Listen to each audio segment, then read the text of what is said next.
If your plane crashed on a deserted island and you could have one thing with you, what would it be? Another plane. And on that note... He's a two-time Oscar winner, yet he's somehow the most relatable guy in the room, and nobody expects the chaos he brings to every single press junket until you're sitting right across from Denzel. I played the lead in every film. Losing 8 times at the Oscars would break most mortals, but Denzel just treats the awards ceremony like a shopping trip for his mom. Yes, you have lost more than you won. See? Yeah. That's the first time. I lost 8 times. Denzel Washington is a powerhouse on screen, but wait until you see him absolutely unhinged behind the scenes, because these aren't just interviews. They're a masterclass in being effortlessly iconic. My whole life, like, my mother gassed me up and told me I look like this man. You get what I'm saying? So, how much, if you had a penny, anytime it said you look like Denzel, I'll be a trillionaire right now. I'll be a trillionaire. Like, for real. D, it's true, I'm telling you. I swear to God, man, I swear to God, no bullshit. So, like, just being... So, Mom, should we tell him? Being convincing is a survival skill in this town, but sometimes acting too real backfires in the worst way. I did a play called Checkmates, 1988, and same play where the woman whispered to me. In the play, I was a bad guy.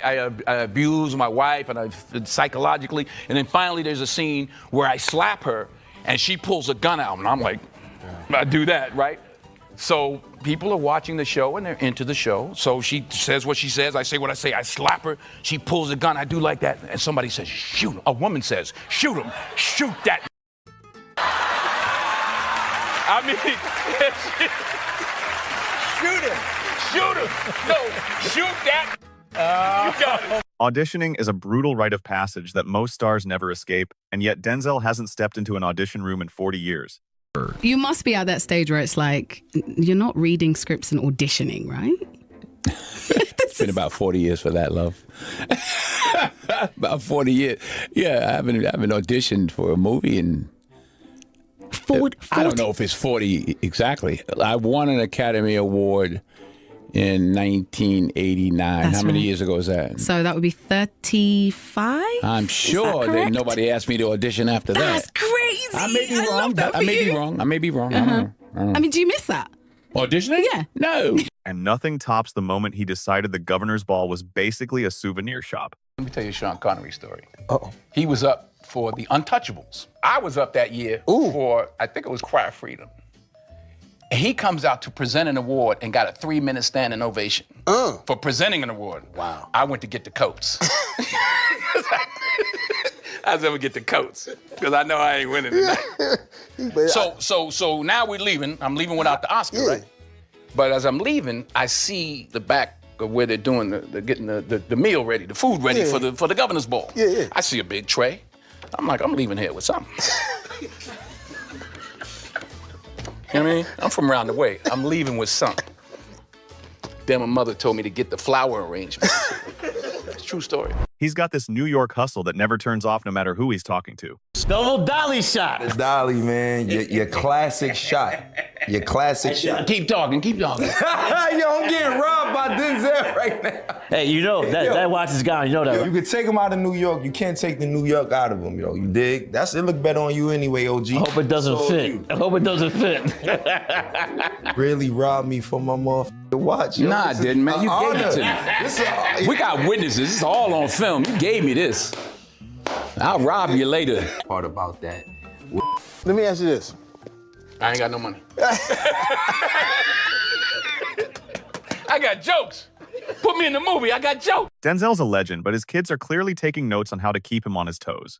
I don't do bits, and I don't do shtick, and I normally don't really do fan questions, but I came across 2 gentlemen in Chicago who asked me a question about your performance, and it was such a good question that I did not want to take credit for it. I said, well, put it on camera and I'll show it to him. Do you mind if I show you this question? Okay. Mr. Washington. I have a question. Wait a minute. Do you do all your own stunts?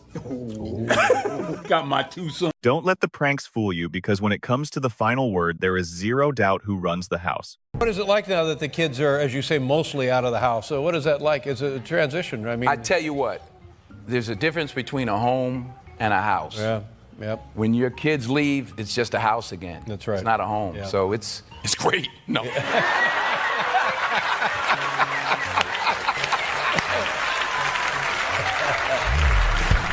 He's dropped some of the coldest lines in movie history, but he knows better than to spit those bars at the wrong time.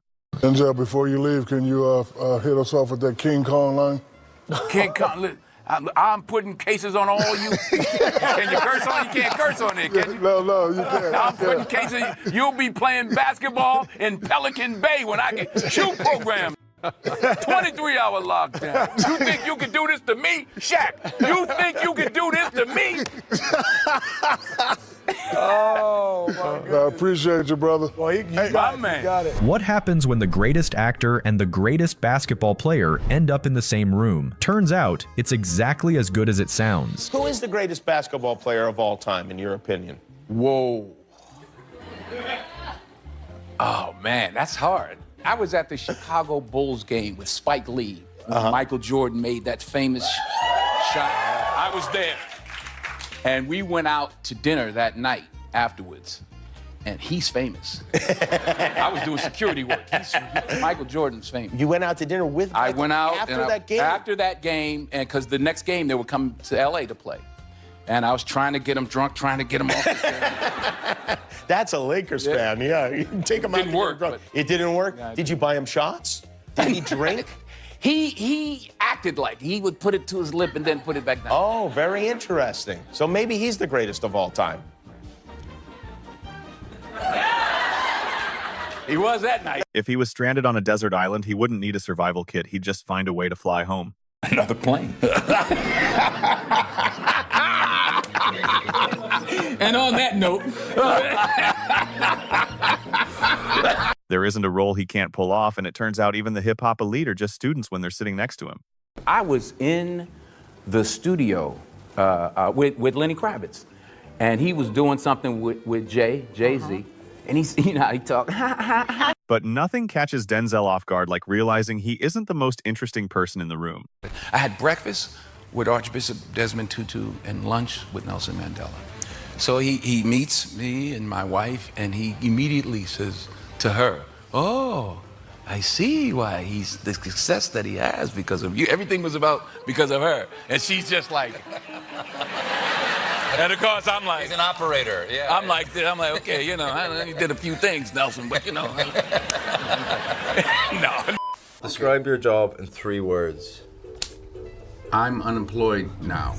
Most stars show up to premieres to actually do their job, but Denzel showed up with a completely different agenda.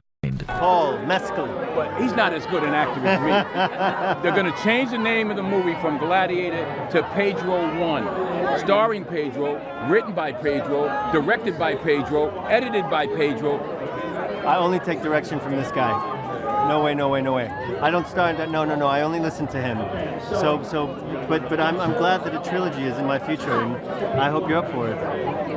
I'm not going to be in it. He's always been about paying it forward, but don't get it twisted. He's still waiting on his check. I understand from Chadwick Boseman himself that you in some way are actually responsible for him being Black Panther. Am I? Yeah. He said... Oh, because I paid for him to go to school? How did that come about? I didn't know him. Felicia Richard... I'm gonna screw this story up, but Felicia Richard was helping kids, and she called different people, and she called me, and I said, yeah, I'll sponsor wherever, and she said, well, you're sponsoring, or he called to thank me. That's how I found out it was him.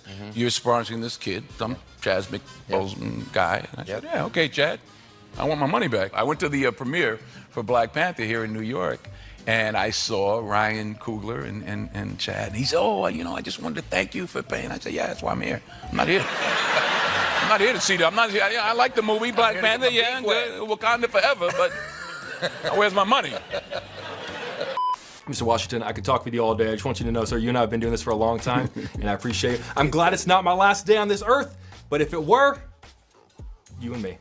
A long time. I got on underwear older than you. You should really change your underwear. Yeah, I think so. I will now. How old are you? 40?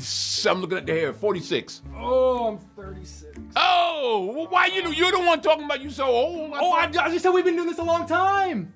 That ain't long. American Gangsters. I'm trying to go. Wait a minute. You didn't do it. So you were 20? I started doing this when I was 18. Oh. Yes, sir. Okay. All right. All right. All right. Cardi B. Cardi B. Black yellow. Oh, you think I don't know? You like Cardi B? What's he say? I give him whatever he want. He buy me Yves Saint Laurent and a new whip. Think I don't know? Huh? How she say it though? I give him whatever he want. He buy me a new Yves Saint Laurent and a new whip. I like Cardi B. You know what I'm saying? I like her. Man, I love her. You love her, right? Oh shit. The moment a rising star meets the blueprint of acting, they stop being a peer and instantly turn back into a fan. Good performance. Good performance. Yo, thank you so much, Denzel. He was right there. You good? I'm Where you good, from? man. I'm from LA. Oh yeah? Born and raised? Born and raised. All right, I might be doing a movie with you soon, man. Oh yeah? Yeah, for sure. I'll see you at work. Yeah, for sure. Congratulations, Denzel. Is that a dream come true, man? That's huge. That was crazy. I'd be crying right now. That was Denzel Washington, yo. Okay, so y'all got all of this on camera, like that's. He's mastered acting, producing, and directing, but his most shocking talent is the one that might just save your life. For any aspiring actors who want to break the boundaries, who want to push doors, exactly what you have done, what advice do you have? Learn to act on stage. Don't rely on social media.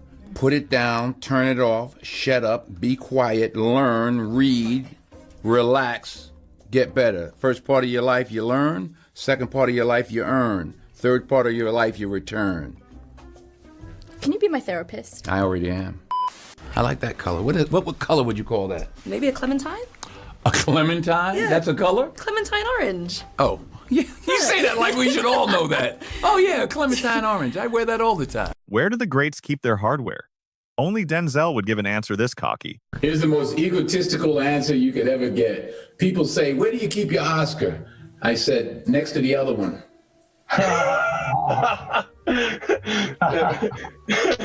And they're lonely. Robbie, for you? Where do you keep yours? By itself.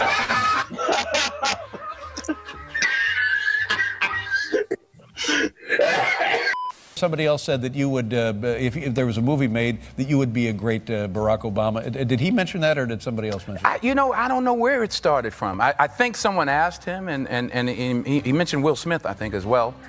And, you know.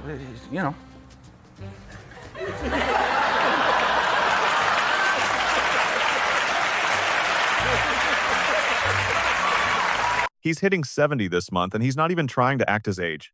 Will you do something very special? Is that out of your hands? I'm going to stand in the mirror and pose. 70.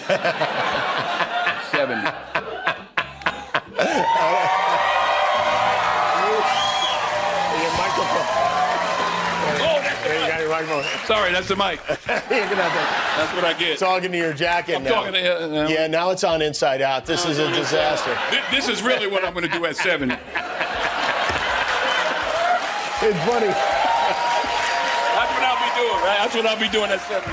I didn't think you seemed 70 at all, and now suddenly I'm feeling differently. Yeah, I'll be looking for my keys at 70. And after hearing how he handles a high-stakes set, it's obvious why he's still the king of the industry. I did a movie with a guy who's a very serious actor named Denzel Washington, and doesn't really like to rehearse a lot, just goes in there and just nails it, but you just get like 1 or 2 takes, that's it. And his character's dying on the ground, it's very emotional, he's crying, and I'm sitting there and I'm holding him, and suddenly I hear, "Come fly with me, fly, let's fly away." The phone is untucked underneath, and I guess it hit that like Siri button or something and heard play "Come Fly with Me." And they call cut, and the first AD yells, "Who the phone is that?" Denzel goes, "Whose phone was that?" And I stand up and I look at all the stunt guys and I go, "Who the phone was that?" There are lines you do not cross, and this reporter found out exactly what happens when you step over the boundary. Mr. Washington, you're here in D.C. during an interesting time with the transition in the White House. Just wondering who you wound up supporting in the election and why. Go ahead now. Fences. Well, that was a question. Who you wound up supporting in the election, presidential election? It's none of your business. None of my business? None of your business. Well, I'm only asking because the story was online, but that's okay. When a reporter tried to trap him in a rumor, he didn't realize he was about to get schooled on the entire state of the media. You were the subject of a fake news story. Oh yeah, what they say? I was running for president. No, No, I you voted. were running- No, what they say? You switched your support. I switched. from Yeah. What do you make of all the fake news that it affects If you don't read the newspaper, you're uninformed. If you do read it, you're misinformed. So what do you do? That's the great question. What is the long-term effect of too much information? One of the effects is the need to be first, not even to be true anymore. So what a responsibility you all have to tell the truth, not just to be first, but to tell the truth. We live in a society now where it's just first. Who cares? Get it out there. We don't care who it hurts. We don't care who we destroy. We don't care if it's true. Just say it, sell it. I never had, I don't even know what you call it, an Instagram account. Never had one. Link, what's the other name? LinkedIn. Twitter. I don't have any of those things. You don't have a LinkedIn? No. I have a Cadillac. And on that note, we're out. Very good.